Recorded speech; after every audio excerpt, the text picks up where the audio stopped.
Now char is a 16-bit unsigned variable. Now the important point here is this unsigned. Now because this is unsigned, so the value is not a negative value. So it goes from 0 to 65,535.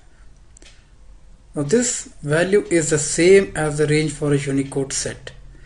So the values for a char, they correspond to the values for a Unicode set of characters, and accordingly we have the same representation for characters as those for the Unicode characters.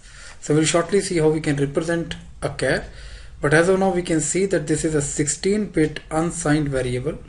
The range, it lies from 0 to 65,535, and which is the same as that for a Unicode.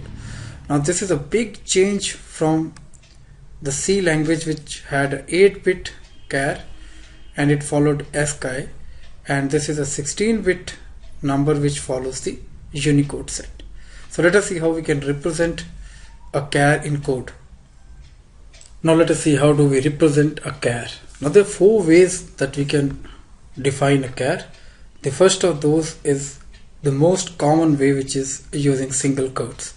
So just define the type, which is char, variable name, and you define the value within single quotes.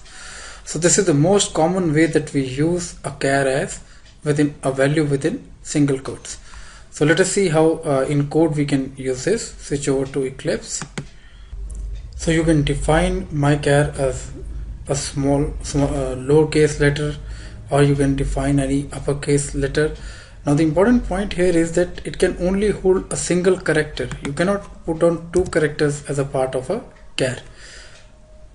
So this will be a single character within single quotes. You can even have a / as a part of a char. Now let's come to this.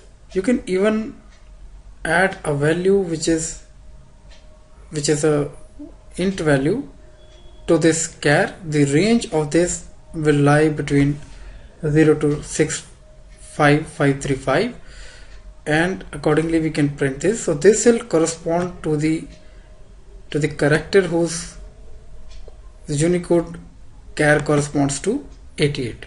So let's see what character corresponds to this. So this is X in uppercase.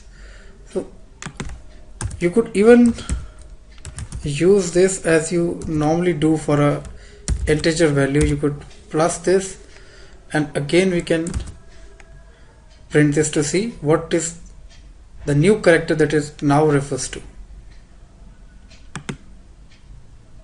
So notice why. So the incrementation works on this char. Accordingly the value gets incremented by 1, and it now shows a new value based on this incrementation. So single quotes is what we use normally to depict a char, and it can hold any kind of value that you can see is permissible for a char.